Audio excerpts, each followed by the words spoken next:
Bonjour tout le monde. Contente de vous rencontrer. Mon nom est Nathalie Bégin. Je suis formatrice à l'école Écoute ton corps.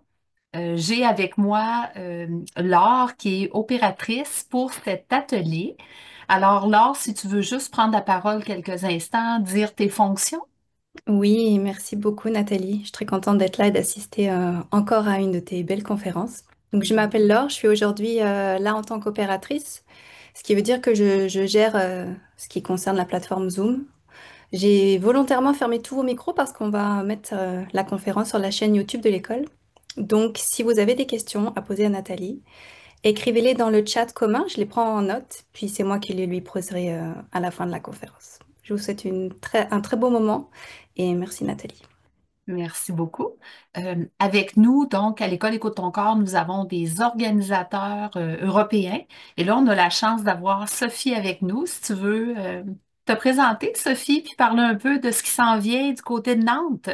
Merci Nathalie. Bonjour à tous. Effectivement, je suis Sophie Saint-Blanquet, je suis l'organisatrice sur Nantes et je vais avoir le plaisir d'accueillir Nathalie justement qui va venir à Nantes à partir du 18 octobre où elle va donner l'atelier Être bien. Ensuite, tout au long de la semaine, elle sera là et il y aura les ateliers Les 5 blessures, comment apprivoiser les peurs et pour terminer, sentir pour vivre en pleine conscience. Donc, si Hmm. vous voulez plus d'informations sur ces ateliers, n'hésitez pas à me contacter ou par téléphone ou par mail. Je vais laisser mes coordonnées dans le chat. Excellent. Merci, Sophie. Merci d'être là. Puis merci, entre autres, de m'accueillir à Nantes cet Quel automne. J'ai plaisir! très hâte. C'est vrai qu'on Sophie et avait moi, pris beaucoup pardon? de plaisir. Je dis, on avait pris beaucoup de plaisir à Nantes la dernière fois que tu avais venu et que tu étais venu avec tous les participants. Je pense que Oui. c'est des bons souvenirs. Oui, tout à fait. Puis j'en vois quelques-uns qui sont là d'ailleurs. Donc, c'est plaisant de revoir des participants qui étaient là. Puis j'ai hâte aussi d'avoir la chance de vous revoir. Donc, je vais me présenter parce que c'est pas tout le monde que je connais. Il y a peut-être des nouvelles têtes aussi dans la place. Mon nom est Nathalie Bégin. Je suis formatrice, comme je vous le disais, pour l'école Écoute ton corps. J'enseigne la méthode Écoute ton corps qui a été créée par Lise Bourbeau en 1982, la fondation de l'école qui a eu lieu là. Comme vous le savez, Lise, elle a écrit un livre qu'on appelle Le Petit Livre Rose, qui est en format orangé maintenant aussi. Alors, c'est le livre en 1987, c'est le premier livre qu'elle a écrit, mais on retrouve l'ensemble de la méthode Écoute ton corps dans ce livre-là. C'est assez intéressant. C'est Écoute ton corps, ton meilleur ami sur la Terre. Donc, écoute ton corps, hein, on va en parler aujourd'hui un petit peu qu'est-ce que c'est à travers la loi de la manifestation, entre autres, parce qu'aujourd'hui, la conférence porte sur des désirs qu'on a. On va aujourd'hui découvrir qu'est-ce qui bloque autant nos désirs. Donc, moi aussi, hein, vous allez voir, je vais vous donner quelques exemples tout au long de la journée. Moi, ça fait déjà depuis 2017 que je travaille à l'école Écoute ton corps. Je suis aussi consultante pour les gens en privé, mais j'accompagne en particulier les étudiants de l'école Écoute ton corps parce que c'est une école, donc c'est une école qui va amener vers un diplôme, soit un diplôme de consultation en relation d'aide ou bien un diplôme pour devenir animateur conférencier, ce que je suis avec l'école. Euh, donc, aujourd'hui, vous allez voir, je vais vous parler de différentes choses, mais comme Laure le disait, les micros vont être fermés tout au long de... Donc, prenez en note vos questions. Ça se peut que j'y réponde pendant que je suis en train de faire la conférence, mais si toutefois je n'y réponds pas, envoyez-la à Laure pour être sûr qu'elle puisse me la poser. L'atelier fondateur de notre école, c'est l'atelier Être bien. C'est l'atelier de base. Laure va vous mettre les liens là, au fur et à mesure que je vais vous annoncer des ateliers ou des éléments comme ça. Elle va vous mettre les liens dans le chat. Donc, si c'est la première fois là, que vous êtes sur Zoom pour une conférence, vous avez, si vous êtes sur un ordi, évidemment, là, sur le téléphone, une tablette, c'est peut-être différent, mais si vous êtes sur un ordinateur, dans le bas, vous avez une bande et vous avez soit chat ou discussion. Alors, vous cliquez là-dessus, puis là, vous avez la possibilité d'aller lire les liens que Laure va vous mettre à l'écran. Je vous invite aussi dans ce chat-là d'aller écrire d'où vous venez, si vous ne l'avez pas déjà fait. Moi, vous avez peut-être reconnu, j'ai un accent québécois. Donc, je viens du Québec, j'habite en Gaspésie. Je voyais qu'il y avait du monde du bas du fleuve, mais je suis native du bas du fleuve. Donc, il y a différentes régions au Québec. Quand vous allez venir, cher ami européen, vous allez voir, le Québec, c'est grand. Il y a beaucoup de régions à visiter. Prenez-en juste une à la fois parce que sinon, vous êtes avec nous autres pour minimum 2 mois pour visiter le Québec au complet. Et marquez aussi donc votre pays, d'où vous venez. C'est toujours intéressant. Quand on termine la conférence, Laure et moi, on prend plaisir à aller voir qu'il y a des gens de partout dans le monde. Parce que l'école Écoute ton corps, c'est une école internationale. On a fait de l'enseignement dans 28 pays, c'est traduit dans 26 langues, les livres que Lise a écrits. Bref, il y a vraiment, c'est international, c'est offert à plein de monde. Aujourd'hui, donc, je vous parle de l'atelier Être bien rapidement. Je vais vous en reparler un petit peu dans la journée parce que dans l'atelier Être bien, on touche entre autres une partie de ce qu'on va aborder aujourd'hui. Hein, découvrir qu'est-ce qui bloque nos désirs. Bon, on apprend dans l'atelier Être bien, premièrement, qu'on en a des désirs. Qu'est-ce qui les bloque? On touche ça dans l'atelier du Être bien. C'est l'atelier de base. Le beau cadeau avec cet atelier-là, c'est une fois qu'il est fait, vous le reprenez à vie à vie. C'est gratuit après ça. Donc, n'hésitez pas, retournez-y. Moi, personnellement, je l'ai fait une quinzaine de fois, cet atelier-là. Puis je vous le dis, à chaque fois, c'est comme si on enlève des couches d'oignons. À chaque fois, là, il y avait de nouvelles prises de conscience, de nouvelles révélations. Je me disais, ben voyons, c'est le même atelier pourtant, mais là, on dirait que je ne le vis pas de la même façon. On a aussi, à chaque fois qu'on vous fait une conférence, on vous offre une belle promotion. Aujourd'hui, la promotion, elle va être sur l'atelier Comment apprivoiser vos peurs. Je vais vous en reparler de cet atelier-là parce que vous allez voir qu'il y a un lien direct entre le blocage de vos désirs et les peurs. Ça va jusqu'à maintenant? Vous pouvez me faire des petits signes de tête. Vous ne pouvez pas parler, mais vous allez voir, vous allez pouvoir être actif quand même. On lève les mains, on fait des signes de tête. J'espère vraiment que la conférence d'aujourd'hui va vous permettre de voir que ce que nous enseignons peut vous aider dans différents domaines de votre vie. Vous allez peut-être aussi, grâce à l'accompagnement, la structure de notre programme de formation et bien sûr, grâce à votre investissement personnel, vos efforts, votre détermination, vous allez voir comment cette méthode-là, la méthode Écoute ton corps, peut transformer votre vie de façon durable.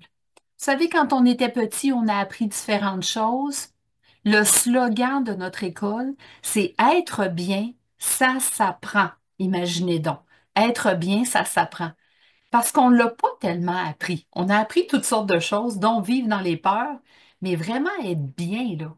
Être bien avec les lettres majuscules, là, capitales, vraiment être bien. Les objectifs de cette conférence, on va commencer par savoir c'est quoi un désir comparé à un besoin. Dans Écoute ton corps, on a quand même des distinctions là-dedans. On va aussi découvrir pourquoi nos désirs se manifestent, parfois facilement, pourquoi parfois c'est difficile, puis pourquoi parfois ça ne se manifeste même pas. On va apprendre une méthode pour trouver la cause. Donc, qu'est-ce qui se cache derrière ce qui n'est pas manifesté? Et bien sûr, comme toutes les conférences et tous les ateliers d'Écoute ton corps, comment on va arriver à manifester nos désirs? Il y a tout le temps des outils concrets pour vous aider à arriver à ces objectifs-là. Alors, on commence tout de suite. Qu'est-ce qu'un désir comparé à un besoin? Premièrement, là, si je vous demandais, savez-vous ce que vous voulez dans la vie? Hein, parce que plus souvent qu'autrement, là, les gens, ils savent ce qu'ils ne veulent pas. Je veux plus de ça, je veux plus de ça, je veux plus de ça. Donc, savez-vous vraiment ce que vous voulez dans la vie? Parce que sinon, comment est-ce qu'on peut faire arriver quelque chose qu'on ne sait même pas qu'on a? Et les désirs que vous avez, est-ce qu'ils répondent à un besoin? On a fait une conférence, puis il y a même un atelier là-dessus, là, sur les besoins. Donc, la conférence Besoins, désirs et caprices que vous pourriez trouver en ligne, là, dans la boutique en ligne, que Laure va vous mettre le lien, là, de la boutique. Donc, vous allez voir la différence. Donc, premièrement, le besoin, c'est au niveau de l'être. Ça fait partie du monde spirituel, des besoins profonds à l'intérieur de vous. Tandis qu'un désir, c'est quand je veux avoir quelque chose, que je veux faire quelque chose, mais pour être quelque chose. Mais c'est dans le monde matériel. Donc, je désire. C'est comme si je disais, bon, j'aimerais ça avoir une nouvelle voiture, j'aimerais avoir un amoureux, j'aimerais avoir des nouveaux souliers, ou j'aimerais faire un nouveau travail. Voyez-vous, ça, c'est dans le désir. On est dans l'avoir, dans le faire. J'aimerais ça prendre plus de temps pour aller me promener avec mes enfants. Je suis dans quelque chose que je veux faire. Mais tout ce qu'on veut avoir et faire, c'est pourquoi? Pour être quoi? Le besoin, il est au niveau du je veux. Donc, quand je vais utiliser l'expression de dire oh, j'aimerais ça avoir telle chose, on est plus souvent au niveau du désir. Lorsqu'on utilise le mot je, les deux petits mots je veux, on est plus au niveau d'un besoin. Si, exemple, je dis je désire un diplôme ou je désire faire des demandes, je désire faire des études. Alors, pourquoi je veux ça? Pour être sûr de moi. Hein? Ça pourrait être ça. Ça pourrait aussi être pour prendre ma place, pour dire ce que je pense, voyager, avoir plus d'argent. Ben là, pourquoi je veux voyager? Pourquoi je veux avoir plus d'argent? Pourquoi je veux dire ce que je pense? Pourquoi je veux prendre ma place? Ça, c'est tout dans le faire et l'avoir. Alors, je dois aller voir derrière. Ben, pour me sentir libre, pour me sentir confiante, pour me sentir forte, solide, etc. Alors, un vrai besoin, l'autre caractéristique du besoin, là, c'est que c'est toujours motivé par l'amour de soi et non par la peur. Donc, je le répète, un vrai besoin, c'est motivé par l'amour de soi. Donc, c'est pas quelque chose que je veux éliminer, là. C'est quelque chose que je veux être. Hein. C'est pas motivé par de la peur. Donc, disons que je dis, je veux avoir une maison ou j'aimerais ça avoir une maison, mais pour être quoi? Si je dis pour ne plus avoir à payer un appartement, euh, pour avoir quelque chose pour mes vieux jours, mais souvent c'est basé sur la peur quand j'ai ce genre de réponse-là. Si la réponse qui venait, je veux avoir une maison, mais pour vivre en paix, pour être libre chez moi, pour être créatif. Là, voyez-vous, je suis dans un mouvement d'amour.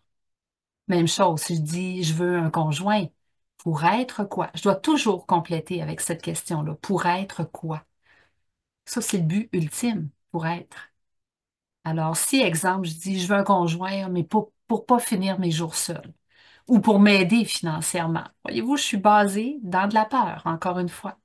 Mais si la réponse, je veux avoir un conjoint pour apprendre à m'aimer, je veux apprendre à donner, à recevoir, à me connaître. Voyez-vous, là, c'est basé, là, la motivation derrière, c'est basé dans l'amour. Donc, si vous désirez quelque chose, pour prouver quelque chose à vos parents, par exemple, c'est basé sur de la peur. Vous savez combien d'adolescents ou jeunes adultes qui vont faire des études en fonction de ce que leurs parents veulent, mais c'est juste pour plaire. Donc, c'est basé sur de la peur. Peur de ne pas être aimé par leurs parents, peur de ne pas être loyal envers leurs parents. Alors, ce qu'on veut, si on fait des études, exemple, ben, c'est pourquoi qu'on fait des études? Pour être quoi? Être fier, etc., etc.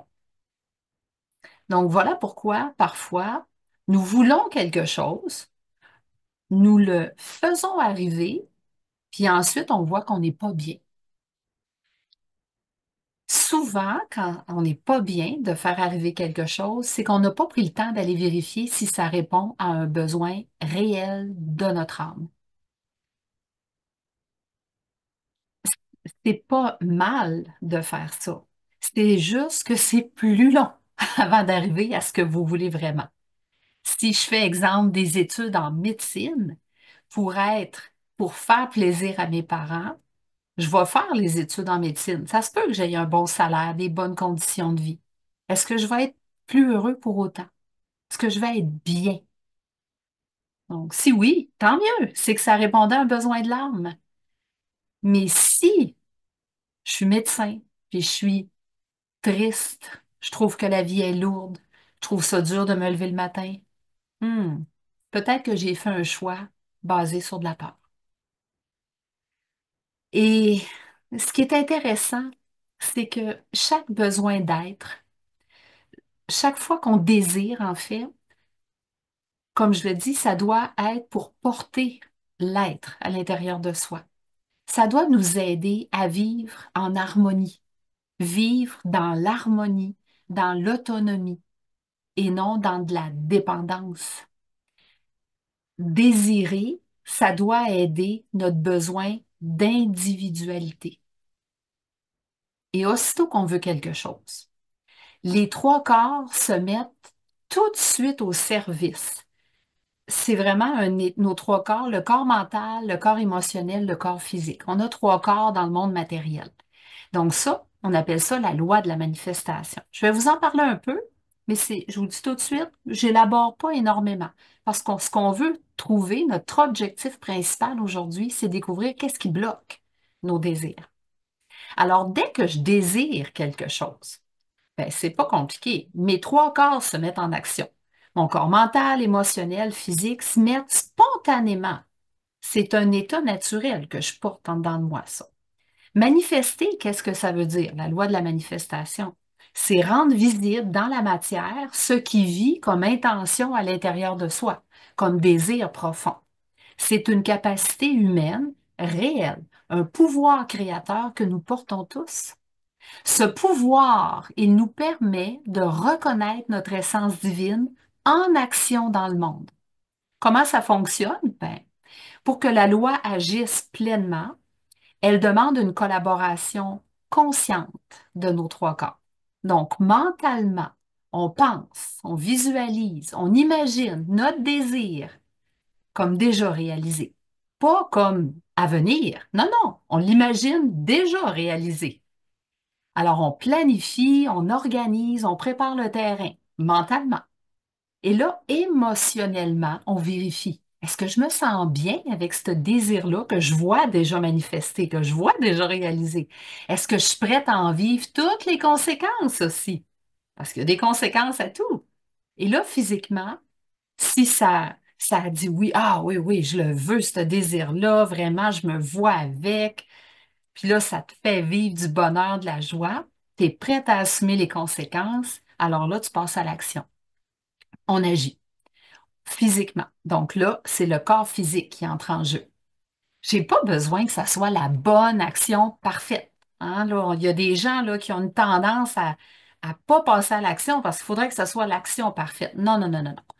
C'est toute action posée en cohérence avec notre désir nous rapproche de sa réalisation. Puis ça n'a pas besoin d'être des grosses actions. Juste de passer à l'action, là, ça l'envoie un message clair dans l'univers. Je veux ça.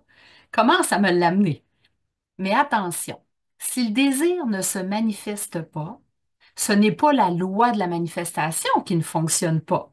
C'est que vous avez une croyance, une peur, une résistance intérieure qui est plus forte que votre désir. Donc, vous avez une peur qui est là.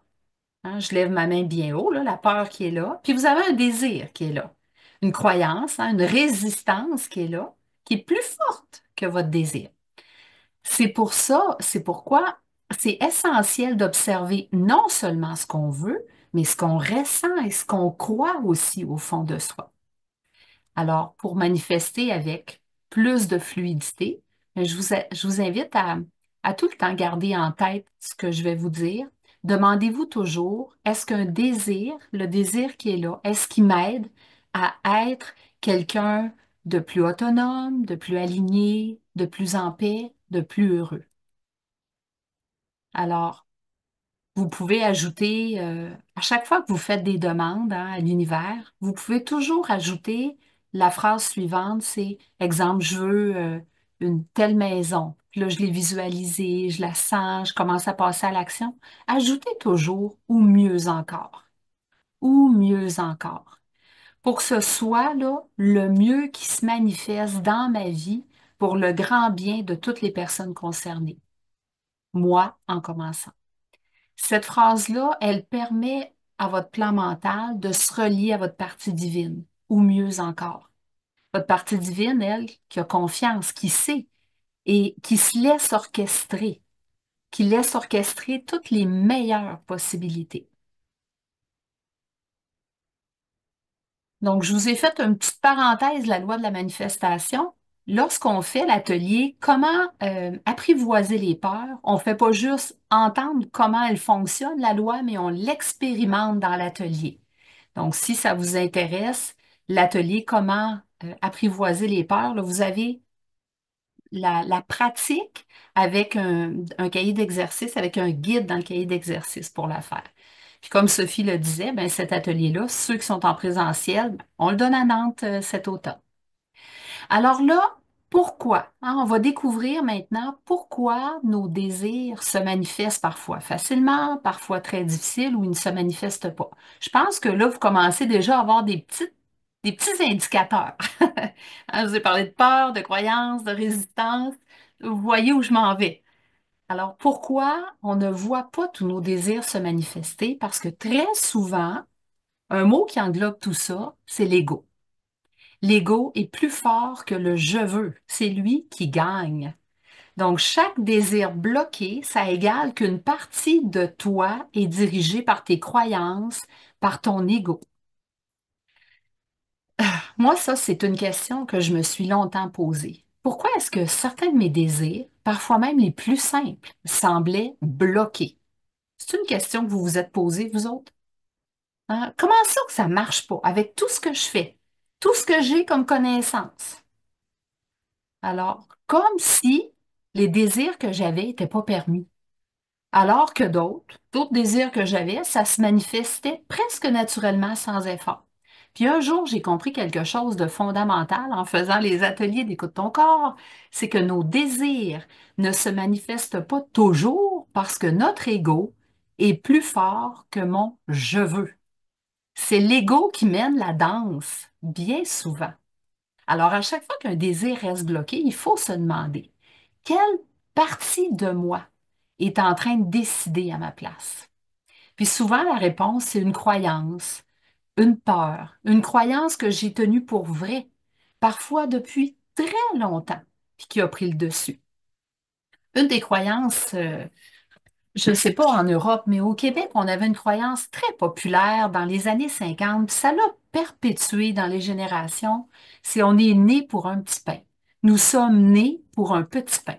Ça veut dire que faut pas trop demander dans la vie, là, parce que franchement, on sera un peu capricieux, exigeant, etc. Donc, voyez-vous, des fois, on désire, puis là, ça marche pas. Mais quelle partie qui a pris le dessus, coudonc? Quelle croyance que j'ai tenue pour vrai, puis que je tiens encore pour vrai depuis trop longtemps? Alors, on va en parler un petit peu de cet ego-là, ce fameux ego-là. On l'appelle parfois le petit moi. C'est une voix à l'intérieur de soi, souvent au niveau du corps mental, hein, qui pense savoir ce qui est bon pour nous. Mais ce qu'il faut comprendre, c'est que l'ego, c'est une construction mentale. C'est fait à partir de vos expériences, de vos mémoires, surtout de vos croyances. Puis souvent d'expériences souffrantes. Alors, ce sont toutes ces phrases qu'on a entendues ou qu'on s'est répétées. Tu y arriveras jamais. Oh non, c'est pas bon pour toi. Faut travailler dur pour mériter quelque chose. Ça vous parle-tu, celle-là? Les fameuses petites phrases, hein? Ou fais attention à ce que les autres vont penser. Hein, tu peux pas être formatrice, Nathalie, puis te mettre à parler devant le monde. Qu'est-ce que les autres vont dire? Tu vas faire des jaloux. Toutes les petites phrases qu'on peut se dire qui bloquent. Alors, chaque croyance devient comme un petit personnage dans notre tête, hein, puis qui nous jacasse, là. Puis il n'arrête pas de nous placoter ça dans la tête, là. Et là, ensemble, l'ensemble de toutes ces croyances-là, tous ces petits personnages-là, c'est ce qu'on appelle l'ego, qui, au fil du temps, prend de plus en plus de place. Tellement de place qu'à un moment donné, on croit même que toutes ces voix-là, finalement, c'est toute la vérité. Qu'on est rendu, finalement, on croit même qu'on est notre ego. Ça devient quasiment une identité. Et donc, on le laisse décider pour nous. Et puis lui, l'ego, ben lui, il croit qu'il est notre Dieu intérieur, notre créateur intérieur. Alors, il agit en roi et maître à l'intérieur de nous. Mais l'ego, lui, le problème, c'est qu'il ne se connecte pas jamais à nos besoins profonds. Il est connecté à la matière, à la peur, à la sécurité. Il agit par protection. Souvent, à partir des expériences du passé souffrantes, il veut éviter à tout prix qu'on revive des blessures, un rejet, une humiliation. Alors, il sabote, il retient, il nous empêche d'avancer. Ça vous parle-tu, ça? En avez-vous des petites voix dans la tête qui parlent, qui parlent, qui parlent? Pendant des années, moi, j'ai voulu me lancer dans un projet qui me tenait à cœur, animer des conférences. Chaque fois que j'essayais, il y avait une petite voix qui me disait, ben là, si tu te plantes, si tu réussis pas, si tu fais rire de toi, t'es peut-être pas assez crédible, tu connais pas assez de choses, tu vas te faire juger. Hey, il y en avait du monde là-dedans qui parlait. Ce que je croyais être du bon sens, de la prudence, en fait, ce n'était que mon ego qui me parlait à travers mes peurs et mes anciennes croyances. Et cette voix-là, elle gagnait. Donc, mon désir d'animer des conférences était saboté et complètement bloqué. Je vous ai parlé des peurs, hein? Donc, les peurs, ce qui nourrit l'ego, ce qui le rend de plus en plus fort tout le temps, ce sont nos peurs. Il y a deux types de peurs qu'on voit justement dans l'atelier que je vous ai parlé tout à l'heure, là, comment apprivoiser les peurs. Il y a deux types de peurs, les peurs réelles, les peurs irréelles. Quand il y a une voiture qui fonce sur vous, c'est sain d'avoir peur, hein? C'est bien correct, ça va vous protéger, vous allez vous tasser de là rapidement. Mais bien souvent, on a des peurs irréelles. La peur d'être jugé, d'être échoué. On ne va pas en mourir. La peur, ça assure notre sécurité et notre survie. Ben, si je suis jugée, je ne vais pas mourir de ça. Ça va me faire de la peine, mais je ne vais pas en mourir. Si je ne suis pas aimée, j'ai peur de ne pas être aimée, peur de ne pas être moi-même. C'est toutes des peurs que j'imagine dans mon corps mental. Et ça, elles sont construites à partir d'expériences du passé puis de conditionnements sociaux qu'on a eus. L'éducation, la culture. Ce sont ces peurs-là qui nous paralysent, parfois sans même qu'on en ait conscience. La plupart du temps, on n'en est même pas conscient. Donc, ce qu'il faut savoir, ce qui est très important ici, c'est que le corps, lui, ne fait pas la différence entre une peur réelle et une peur irréelle. Il va réagir de la même façon. Il active les mêmes processus psychobiologiques. Alors, on a une montée d'adrénaline, de la tension, du stress, de la fatigue, mais à force de vivre ces peurs-là, imaginaires et réelles, ben, on s'épuise. Puis plus on est épuisé, moins on a d'énergie pour aller réaliser nos vrais désirs. Et le pire dans tout ça, c'est qu'on finit par croire que c'est normal, que c'est ça la vie. Alors que non.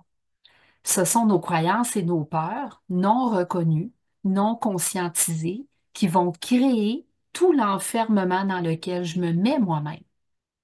Moi, je me souviens, j'avais une cliente qui me disait, oh, j'aimerais tellement ça voyager seule, partir en Asie, découvrir le monde, mais elle partait jamais. Pourquoi? J'ai demandé un jour, ben, pourquoi tu pars pas? Qu'est-ce qui se cache là? Moi, je savais qu'elle avait des peurs. Mais finalement, tu sais, peur de tomber malade, peur qu'il arrive quelque chose à sa maison pendant son absence, peur de ne pas être capable de gérer les imprévus. Donc, elle restait chez elle, convaincue, là. Une croyance, c'est ça, si on tient pour vrai, elle était convaincue que c'était mieux qu'elle agisse ainsi. Donc, en réalité, ses peurs avaient gagné. Ce qu'on oublie, c'est que chaque peur cachée en dedans de soi révèle un désir non réalisé. Donc, elle avait peur d'être malade, d'être ci, d'être ça. Et ça cachait son désir de partir en voyage, d'explorer. À chaque fois qu'on a peur, à chaque fois qu'on dit j'aimerais, mais, on rajoute le fameux mais. Mais écoutez-le ce qui suit après le mais, parce que ça va révéler exactement ce qui bloque en dedans de vous. Puis bien souvent, ce sont des croyances inconscientes qui se déguisent sous la forme d'une pseudo-prudence. L'ego, c'est, moi j'aime ça le comparer à un serviteur qui est devenu un maître. Donc l'ego, au départ, il doit être notre serviteur. Il doit être là pour nous aider à naviguer dans la matière. Mais à force de lui donner du pouvoir, il est devenu roi et maître dans notre domicile. C'est vous, ce domicile. Et quand le serviteur dirige le maître, mais ça donne une vie à l'envers. C'est pas au serviteur de diriger le maître, c'est au maître de diriger le serviteur, d'utiliser le serviteur pour lui rendre service. Parce que l'ego ne connaît pas les vrais besoins du serviteur. Quand l'ego mène, on va être dans, pour vous donner quelques exemples, on va être dans la comparaison. Quand vous voyez que vous vous comparez, c'est l'ego qui est en train de mener et il y a des peurs qui sont cachées derrière. Donc, un désir euh, d'être dans le contrôle. Quand vous voyez que vous êtes dans le contrôle de vous ou de l'autre, hein? Quand vous avez comme le besoin d'avoir raison à tout prix, ou que vous voyez que vous êtes dans l'orgueil, vous vivez la peur de l'échec, la peur du regard de l'autre, hein. Donc, c'est toutes des manifestations de l'ego.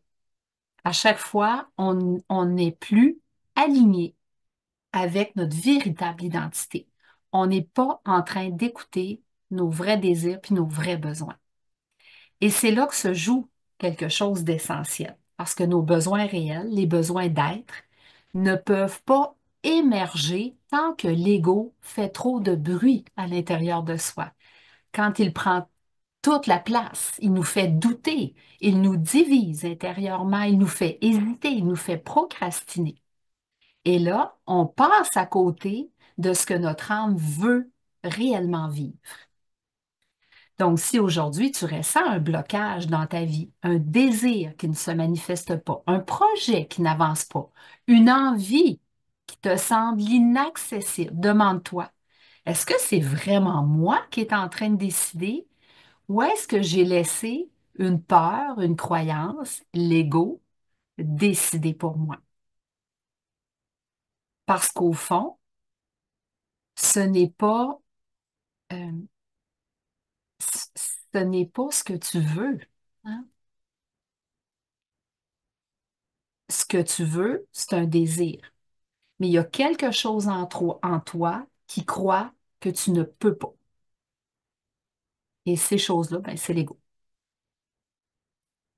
Là, on n'est pas en train de dire abat l'ego, pas du tout, hein. C'est pas l'approche qu'on a, nous, à Écoute ton corps. Merci, mon ego. Merci. Merci, tu as voulu me protéger là, toute ma vie. Mais aujourd'hui, je suis une grande personne, puis j'ai envie de décider pour moi. Alors, on va ensemble, aujourd'hui, apprendre une méthode pour trouver la cause, ce qui se cache derrière ce qui ne se manifeste pas. Nous allons expérimenter ensemble un moyen pour vous aider à découvrir une de vos parties qui bloque un de vos désirs, donc votre croyance. Et c'est une technique toute simple. Là, aujourd'hui, dans l'ordre d'une conférence, je peux vous présenter qu'un seul moyen. Je ne peux pas vous parler de tous les moyens.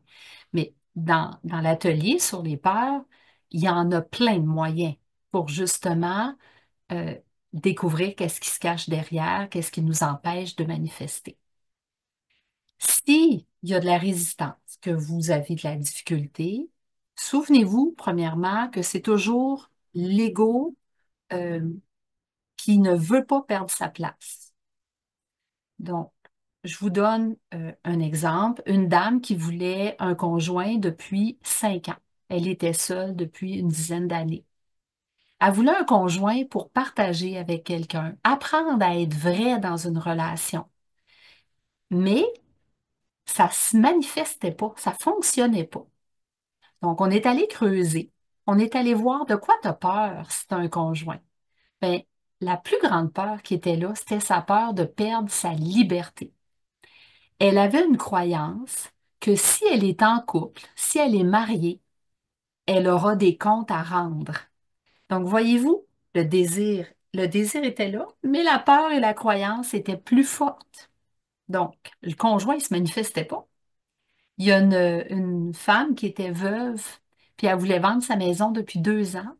Puis elle avait des vrais désirs, puis des vrais besoins là-dedans. Elle avait le désir, hein, elle voulait être libre, de voyager, de prendre des cours de peinture, mais la peur qui était là. Elle avait peur de briser la famille si la maison familiale est vendue. Elle avait peur de défaire les liens de la famille. Il y a quelqu'un qui voulait prendre du poids. C'est une personne qui était seule avec ses 3 enfants. Puis elle disait, moi, je veux perdre du poids. Puis pourquoi elle le voulait? Ben, pour être libre de faire ce qu'elle veut, d'être plus souple dans son corps. Et puis là, la peur qui se manifestait, qui l'empêchait de perdre du poids, c'était la peur de trop sortir. Si elle est rendue avec un trop beau corps à son goût, elle avait peur de s'acheter des beaux vêtements, puis derrière, de perdre sa réputation, puis de plus être une bonne mère pour ses 3 enfants.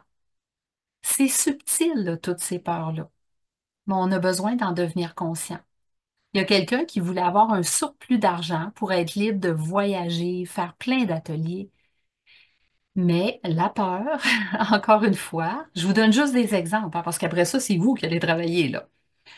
La peur, c'était, si elle avait plus d'argent, c'était d'être moins aimée par sa famille parce qu'elle avait un jumeau, puis elle était déjà souvent plus favorisée que son jumeau. Son jumeau avait eu un problème à la naissance, puis il avait un petit retard mental, donc c'était plus difficile pour lui. Il vivait la maladie et elle était déjà plus avantagée. Fait qu'elle avait peur d'être encore plus avantagée que lui, donc elle se serait sentie coupable, puis elle avait peur d'être moins aimée. Alors, je voudrais, pour faire l'exercice ensemble, vous allez tous penser à quelque chose que vous désirez, mais que vous n'avez pas encore. Donc, je vous laisse quelques instants.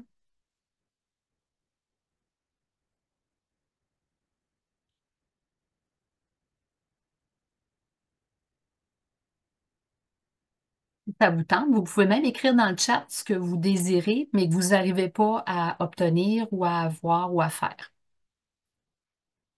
Ça pourrait être intéressant, ça va donner des idées aux autres. Donc, pensez tous à un désir que vous désirez, à quelque chose que vous désirez, mais que vous n'avez pas encore.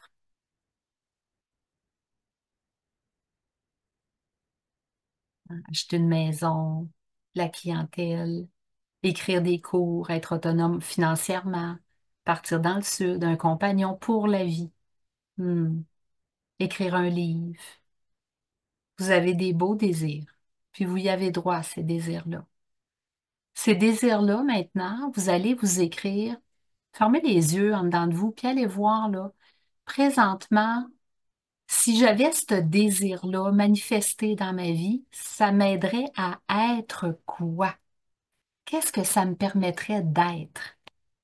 Vous pouvez vous poser la question à l'inverse. Le fait de ne pas l'avoir, ça m'empêche d'être, être en paix. Donc, on va dire être paisible.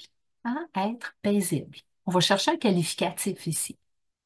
Ça m'empêche à être, tu sais, je ne l'ai pas là présentement, à être sereine. Hein? Ça me permettrait d'être sereine si je l'avais. Quoi d'autre? Qu'est-ce que ça vous permettrait d'être? Visible. Wow. Visible. En sécurité. Sécure, créative. C'est des beaux êtres que vous avez là. Puis vous avez le droit d'être ce que vous voulez. Confiant. Hmm, joli. Ne plus vivre dans le passé, en paix. Ne plus vivre dans le passé, ça, c'est un désir. Hein? Ne pas vivre dans le passé, ça permet quoi d'être? Imaginez maintenant que vous l'avez, hein, que ça s'est manifesté là, dans votre vie. Vous avez ce que vous vouliez. Vous avez votre désir. Donc, qu'est-ce qui pourrait arriver de désagréable si tu l'avais? Puis souvenez-vous, là, il y a toujours une peur, une croyance qui vous bloque, là, qui vous empêche d'accéder à votre désir puis à votre besoin. Donc, là, il y en a qui doivent se dire, ben là, il m'arriverait rien de désagréable, ça serait parfait, j'aurais la vie parfaite, c'est ça que je veux. Mais s'il n'y en avait pas de peur, tu l'aurais déjà. Donc là, oui, il y a une peur, puis il y a une croyance. Alors, prends le temps, là, ferme tes yeux, imagine que c'est manifesté dans ta vie. Tu as écrit ton livre, puis là, tu es visible. Qu'est-ce qui va arriver de désagréable? Est-ce que ça se peut que tu aies peur d'être trop sollicité, trop demandé, peur de faire des erreurs, peur que ça finisse? Oui. Avoir moins de temps pour ma famille, de manquer de temps pour moi, de pas être aussi bonne que je l'aurais espéré, hein, professeur ou autre. Donc, voyez-vous, il y en a des peurs. Peur d'échouer. Alors, là, vous êtes en train, là, de découvrir la croyance que vous portez à l'intérieur de vous. Hein. Vous voulez quelque chose. Vous voulez être quelque chose. Mais vous avez peur si ça se manifeste, vous avez une peur qui monte. Donc, il y a une croyance, là, qui est là. Donc, si je suis libre autant que je veux, peut-être que je vais manquer de temps. Peut-être que je vais abandonner ceux que j'aime. Peut-être que je vais échouer si j'ai autant de temps que je le veux. Donc là, vous êtes en train là, de mettre à jour, de mettre en lumière une croyance qui bloque. Alors, la prochaine étape, vous allez avoir besoin de décider si c'est encore utile dans votre vie, cette peur-là, cette croyance-là. Est-ce que ça, là, cette peur-là, cette croyance-là qui bloque votre désir, votre besoin, est-ce que ça vous fait souffrir plus que ça vous aide présentement? Donc, si ce n'est plus utile, puis que c'est plus intelligent de croire à ça, puis de la laisser diriger, faites juste vous le dire. Je décide que ce n'est plus utile pour moi. Donc, est-ce que la personne qui veut un surplus d'argent, est-ce que c'est encore utile de croire qu'on va être moins aimé par la famille, puis qu'on va encore trop prendre de place par rapport au frère jumeau qui est malade? Est-ce que c'est utile de croire à ça? Non, c'est pas utile. Ça me bloque. Puis ça rend pas mon jumeau plus heureux ou plus en santé. Si je veux perdre du poids pour être libre de faire ce que je veux, d'être souple, mais j'ai trop peur de sortir, de m'acheter des beaux vêtements, de perdre ma réputation, de pas être une bonne mère. Est-ce que c'est vrai, ça? C'est-tu vrai que je ne serai pas une bonne mère, je commence à sortir? Donc, on va commencer à confronter tranquillement. Puis là, inquiétez-vous pas, là. Si à l'intérieur de vous, ça dit oui, oui, c'est vrai, j'y crois encore, puis ça m'est encore utile, ben c'est OK. Mais là, au moins, vous avez l'heure juste sur le désir qui est bloqué dans votre vie. Donc, vous avez vu, là, tout à l'heure, on a dit que l'ego agit à partir des croyances, des peurs. Donc, tant qu'il y a le contrôle, il peut bloquer vos désirs, même les plus profonds. Puis lui, là, il agit toujours en croyant vous protéger. Mais ce qu'il protège réellement, c'est le passé. C'est ça qui est en train de protéger. Et l'ego, ce qui l'empêche, c'est le présent.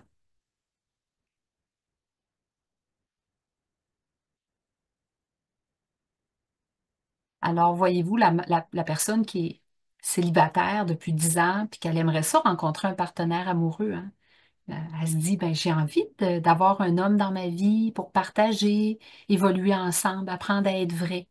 Et malgré toutes ses intentions, rien ne se concrétise. En faisant l'exercice, elle avait réalisé qu'elle avait peur de perdre sa liberté. Puis cette vieille croyance-là, si je suis en couple, je vais devoir rendre des comptes. Hein, je pourrai plus faire tout ce que je veux.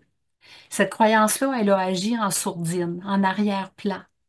Son ego, croyant la protéger, a saboté inconsciemment toutes les rencontres qu'elle a faites, tous ses débuts de relation, puis l'a poussé à fuir dès qu'une connexion devenait profonde. Hein, la personne qui veut vendre sa maison, la veuve qui voulait vendre sa maison, veut voyager, faire les cours de peinture. Hein? Mais sa maison ne se vend pas. Donc, en allant plus loin, la peur de briser les liens familiaux, de perdre quelque chose de précieux pour elle, là, c'est important pour elle. Donc, si je vends la maison, la croyance de fond, si je vends la maison, je trahis ma famille, je coupe les racines de ma famille. Est-ce que je veux continuer de croire à ça? Est-ce que c'est vrai? Est-ce que les racines d'une famille tiennent seulement à un bâtiment physique qui, dans 100 ans, 200 ans, n'existera peut-être même plus? La famille est bien au-delà de ça. Mais même si elle l'avait jamais formulé comme ça, la croyance la figeait. Puis la figeait tellement, elle avait tellement peur inconsciemment, elle restait dans l'immobilisme, là. Elle faisait même pas d'action. Donc, l'ego nous maintient dans notre statu quo. La femme hein, qui voulait perdre du poids, ben, l'ego la maintient dans un certain poids pour rester invisible, rester sage, rester correct. Le désir, il est réel, puis il est légitime. Vous avez le droit de vouloir ce que vous voulez, mais la croyance prend le dessus. Je vous rappelle dans l'atelier sur les peurs, vous allez voir des peurs, là, on en a des centaines. C'est divisé en 5 grandes classes de peurs. Ces 5 grandes classes de peurs-là, lorsqu'on les étudie là, dans le cadre de l'atelier, ça permet de voir que derrière, il y a tellement de peurs qu'on n'avait même pas imaginé. Même pas imaginé. Donc, je vais, les 3 questions que je vous ai posées, je vais vous les mettre dans le conversé, pour que vous puissiez les utiliser, parce que là, je les ai dit verbalement, puis je sais que, est-ce que je peux les mettre dans le conversé? Laure, est-ce que j'ai un accès, moi, au conversé? À tout le monde? Hmm. Je vais te les envoyer. Tu les mettras dans le conversé. Je t'ai envoyé ça, ma chère. Alors, je les répète, les 3 questions. Si, donc là, premièrement, c'est quoi mon désir? Hein, ça, c'est la première question à se poser. Qu'est-ce que je veux avoir ou faire? Ou dire. Des fois, c'est dans le dire. Hein. Qu'est-ce que je veux dire? Alors, si j'avais ce que je désire, ça m'aiderait à être quoi?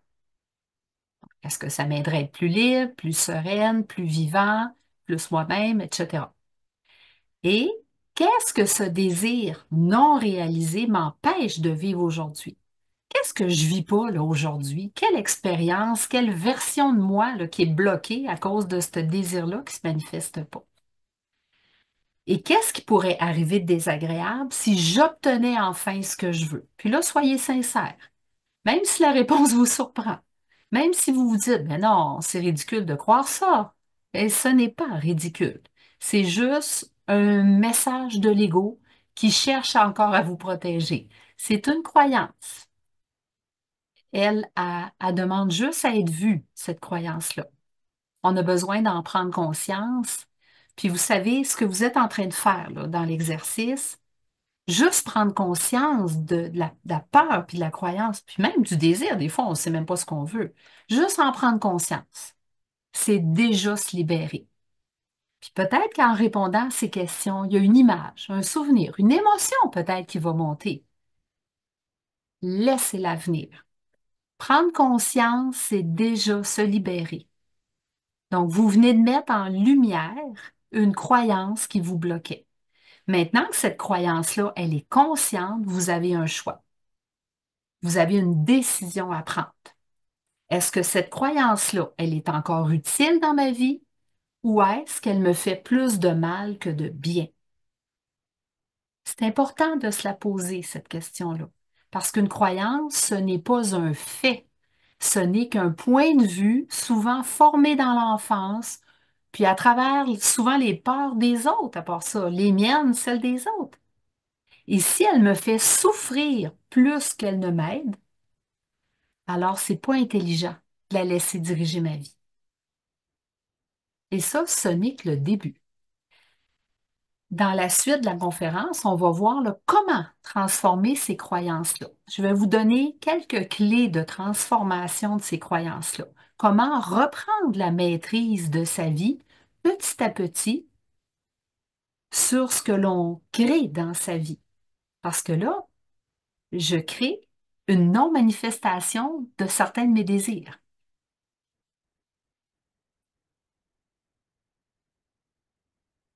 La partie qui vous dirigeait, elle était dans l'ombre jusqu'à maintenant. Là, vous avez allumé la lumière dans la noirceur, là, vous avez allumé la lumière. Là, on peut commencer à transformer ça. Donc, comment y arriver?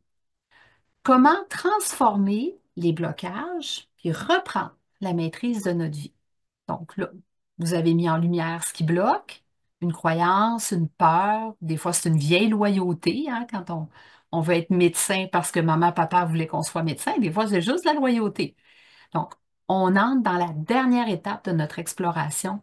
Comment faire pour reprendre la main, transformer puis avancer vers ce qu'on veut vraiment? Parce que la bonne nouvelle, c'est que tout ce qu'on a découvert, on peut le transformer. Mais pour cela, il faut changer de posture à l'intérieur de soi.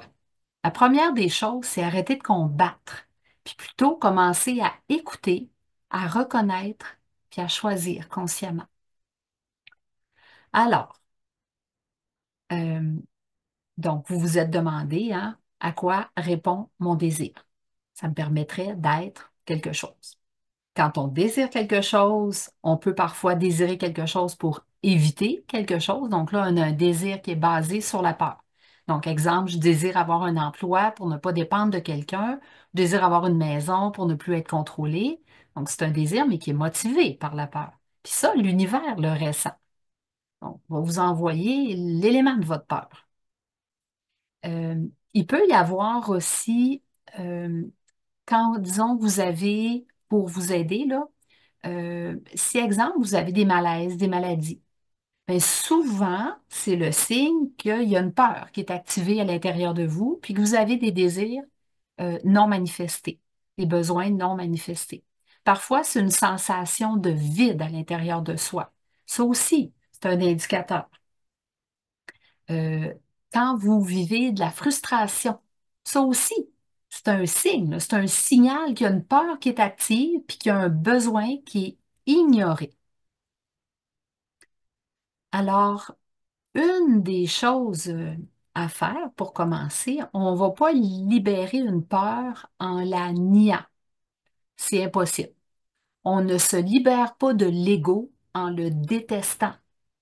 L'ego, il a été créé par vous, consciemment ou non, pour vous protéger.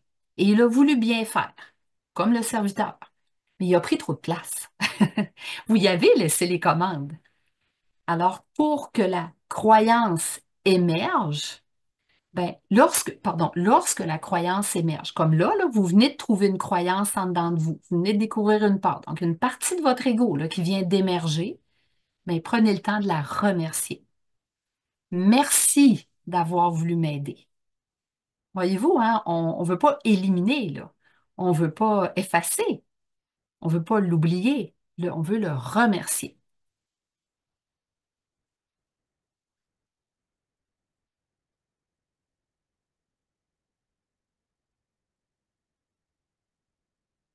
Je vous donne un exemple. Il y a un jeune homme qui avait recherché l'approbation de sa mère toute sa vie, hein, avant de prendre des décisions. Puis même adulte, il continuait à la consulter pour un oui, pour un non.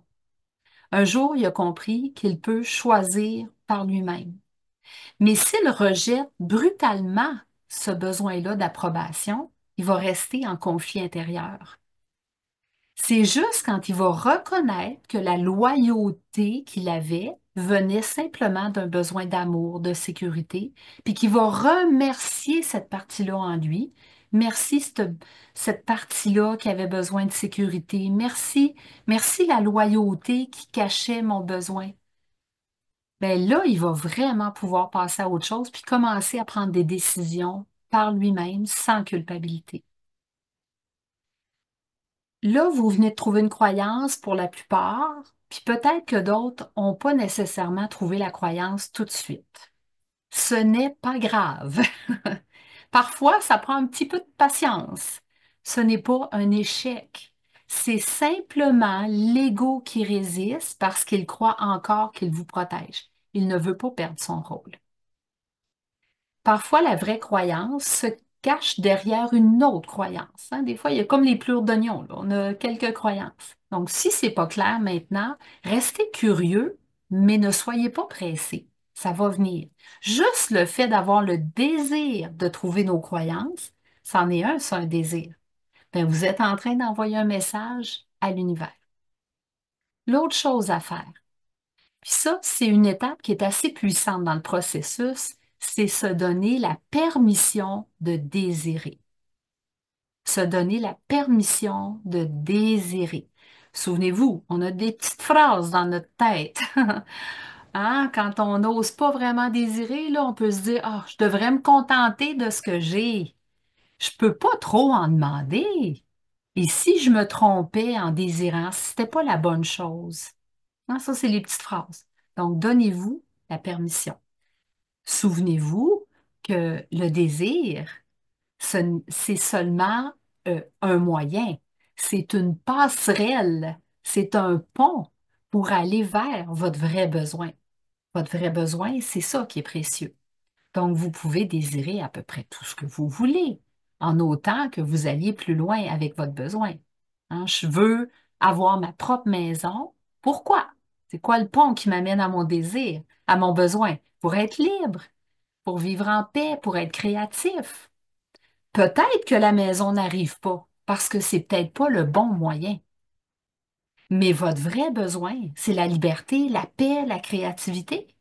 Et ça, vous pouvez certainement l'atteindre autrement. Ce qui compte, ce n'est pas tant le désir matériel, c'est ce que vous voulez être à travers lui. Donc, autorisez-vous à désirer et à être flexible sur la forme qui va arriver. Si vous êtes trop rigide, trop fixé, c'est la maison, la maison, la maison, la maison, vous oubliez pourquoi vous voulez une maison. Pour être en paix, créatif, joyeux, libre, etc. Alors, comment est-ce qu'on va diminuer l'emprise de l'ego à l'intérieur de soi? On se rappelle, premièrement, que l'ego, c'est un serviteur, fidèle, mais mal formé. Il a pris le contrôle parce qu'on lui a laissé les clés de notre maison. Donc, on doit accepter que l'ego est là, ne pas le juger. On doit le remercier, comme je le disais précédemment, puis doucement, on va reprendre la maîtrise de notre vie. Donc là, se poser la question, ah, tiens, est-ce que c'est mon ego qui est en train de décider pour moi ou si c'est vraiment mon Dieu intérieur qui est en train de décider pour moi? Si je vois que c'est mon ego, je fais mon processus, les questions que je vous ai demandées tout à l'heure. Quand c'est votre essence profonde, votre être, votre conscience, vous allez voir, il n'y a pas de peur. Vous n'êtes pas dans le passé ou dans le futur, vous êtes dans le moment présent. Alors, restez centré pour continuer de diminuer votre ego. Posez-vous là souvent la question, ce désir-là, ça me permettrait d'être quoi? De me sentir comment? Restez centré sur votre je veux être. Écrivez-le à quelque part. Ce que vous voulez être révèle votre vérité intérieure. On va aussi reprendre contact avec qui nous sommes vraiment. Puis là, je vous le dis, nous ne sommes pas nos peurs. Nous ne sommes pas notre ego. Nous ne sommes pas la somme de nos croyances. Nous sommes des êtres conscients, libres et créateurs. On est venu ici pour expérimenter pas juste une vie de survie, mais une vie de conscience, une vie où on grandit à travers nos expériences, où on devient chaque jour plus proche de notre essence. Alors, chaque désir, chaque peur, chaque croyance, tout ça, ce sont des opportunités pour revenir à soi. Donc, je vous invite à partir de maintenant à poser un regard nouveau sur vos désirs, Est-ce qu'ils répondent vraiment à un vrai être à l'intérieur de vous? Quelle peur se cache quand le désir est non réalisé? Quelle croyance agit encore en moi? Est-ce que je suis prête à lui dire merci à cette croyance-là et à la laisser partir? La transformation ne vient pas du contrôle, elle vient de la conscience, mais surtout de l'acceptation. Alors voilà, on a voyagé ensemble à travers nos désirs, nos peurs, nos croyances. On a mis de la lumière sur l'ego, non pour le combattre, mais pour le reconnaître, puis doucement le remettre à sa place, celle du serviteur et non du maître. Et ce que je vous invite à retenir, ben, vous n'avez rien à devenir, vous avez simplement à vous souvenir qui vous êtes, hein. Rappelez-vous qui vous êtes, un être complet, conscient, capable de choisir. Chaque peur, maladie, désir non manifesté, c'est une porte qui peut s'ouvrir sur quelque chose de plus profond qui est votre vraie nature. Et maintenant, ben, je vous invite à poser vos questions. Il y en a peut-être qui ont émergé pendant la conférence. Peut-être qu'il y a des doutes qui sont montés aussi, des prises de conscience.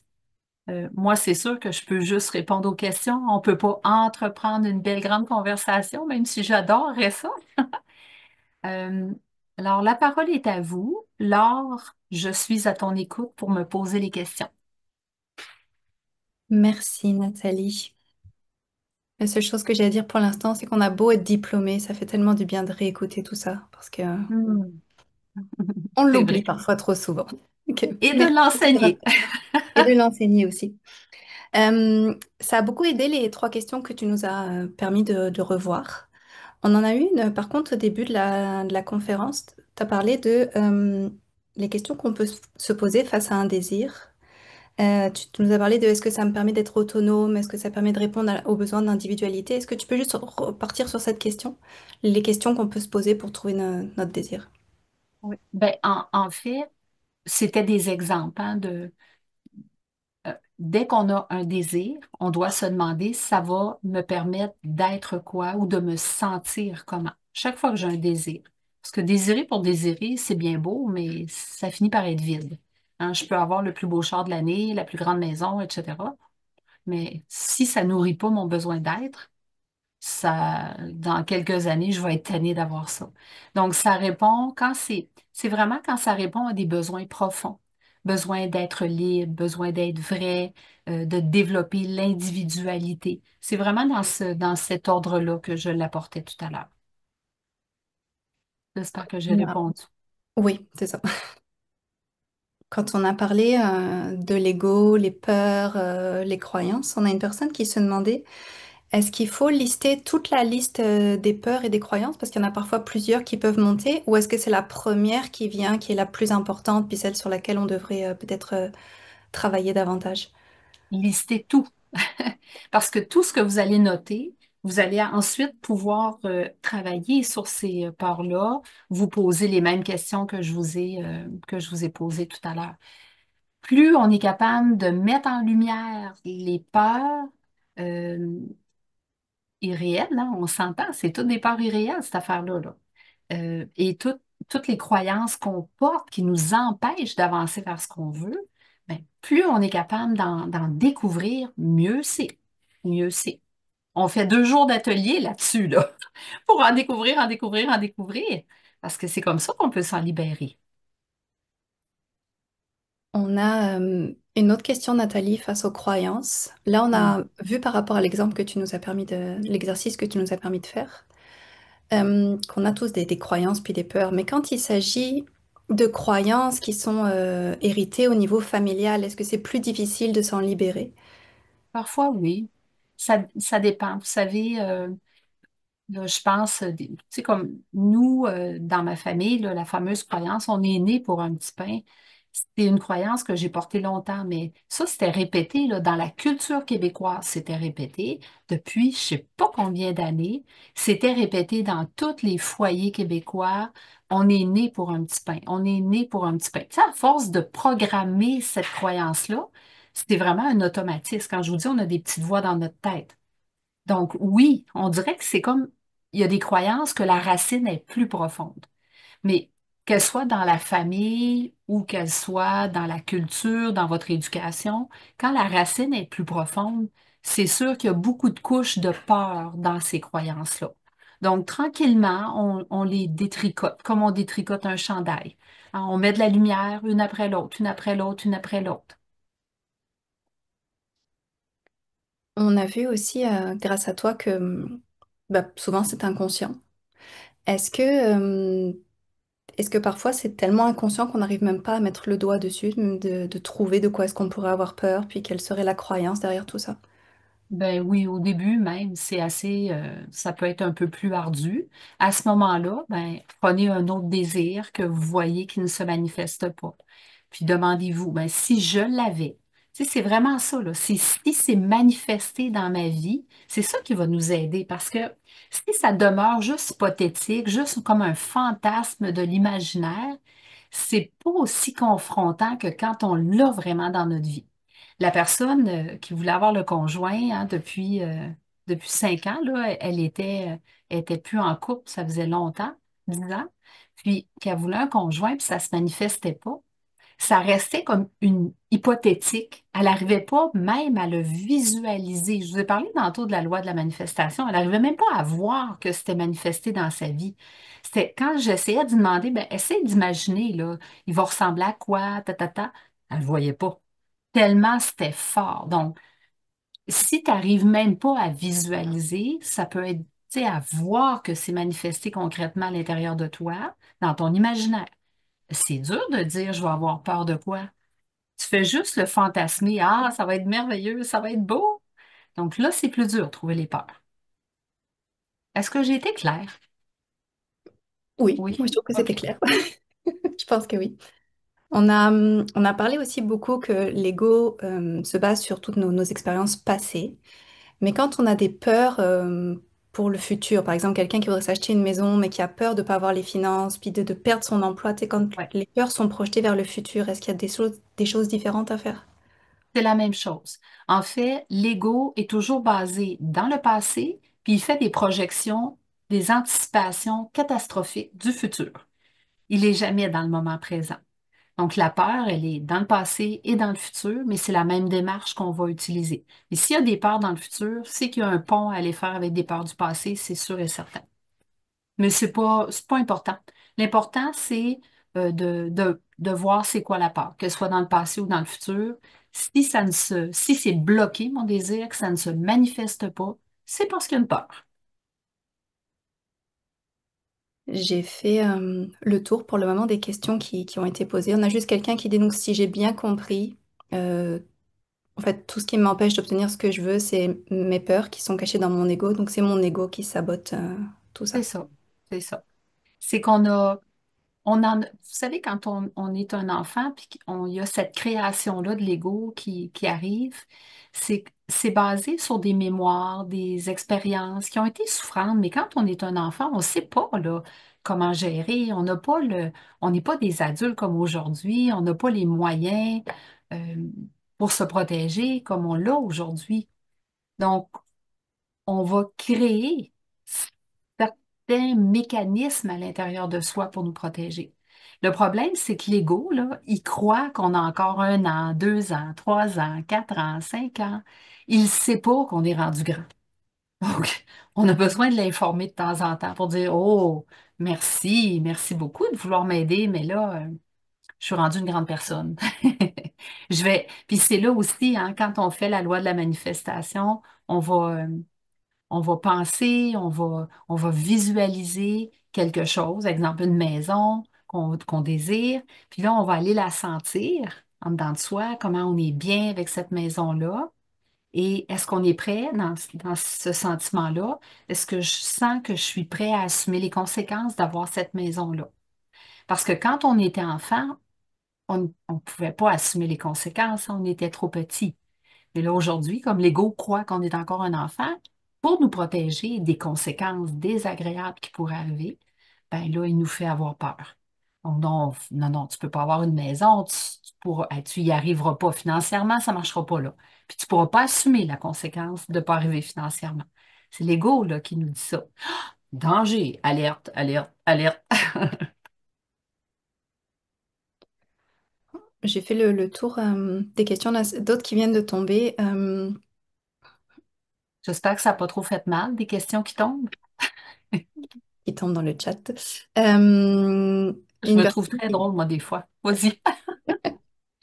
personne qui dit qu'avec tout ce que tu viens de nous parler, de nous enseigner, elle vient de se rendre compte qu'elle a vécu beaucoup d'injustices au travail et elle a très Hmm. peur de revivre encore de l'injustice. Comment est-ce qu'on fait lorsqu'on met le doigt comme ça sur une blessure émotionnelle, trahison, injustice ou rejet? Ben, tu vois, là, elle nous dit, donc, là, on n'a pas entendu qu'est-ce qu'elle désire, mais on peut présupposer qu'elle voudrait avoir peut-être plus de justice au travail. Puis ça lui permettrait d'être quoi? D'être confiante, d'être libre, d'être autonome. Donc, tranquillement, là, c'est d'apprivoiser cette peur-là de l'injustice au travail. Puis ça se fera pas. Elle a déjà vécu l'expérience, hein. Ça a déjà été douloureux. Donc, son ego, là, il est renforcé par l'expérience déjà vécue. Alors, il va vouloir continuer de lui faire croire que d'aller au travail, c'est dangereux, puis elle va vivre l'injustice. La question qu'on doit se, on doit confronter cette croyance-là. Est-ce que c'est vrai? Est-ce que ça m'aide de croire que je vais vivre de l'injustice au travail? Est-ce que ça m'aide, même si je l'ai vécu, là, est-ce que ça m'aide aujourd'hui, là, dans mon moment présent, si disons que la personne a dit, moi, je voudrais plutôt être confiante. Est-ce que ça m'aide à être confiante de croire que je vais systématiquement vivre de l'injustice au travail? Parce que là, je vous le dis, il nous arrive toujours ce que l'on croit. Fait que si on dit, ah oui, j'y crois encore, bon, ben, attelle-toi parce que la prochaine fois que tu vas aller au travail, tu vas encore vivre de l'injustice. Je te le dis. Ça, c'est la loi de la manifestation. Ça se manifeste. Ça manifeste soit en fonction de tes désirs ou de tes peurs. Donc, si la peur est plus grande, ben, fais juste prendre conscience que la peur, présentement, elle est plus grande que ton désir. Il faut que tu ailles voir ton besoin. De quoi tu as besoin, là? D'être libre, d'être confiant. C'est important là, d'aller voir plus loin là-dedans. Tout le temps confronté. Est-ce que ça m'est encore utile de croire à ça?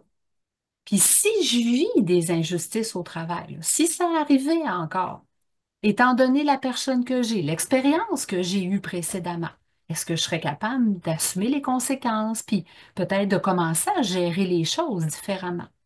Puis bien sûr, là, je réponds, mais sans connaître les, tous les détails de la situation, parce qu'il y aurait souvent des angles hein, puis qu'on on aborderait. Je viens de trouver une question que j'aime beaucoup. Euh, Hum. parfois, ce sont aussi les autres personnes, lorsqu'on leur parle de nos désirs, qui nous inquiètent ou qui nous font part de leurs propres peurs. Comment est-ce qu'on fait Oh, quand ça vient des j'adore ta autres? question. Ouais, Moi moi aussi, je aussi. l'aime beaucoup. Lorsqu'on a quelqu'un qui nous dit, t'es sûr que tu veux désirer ça?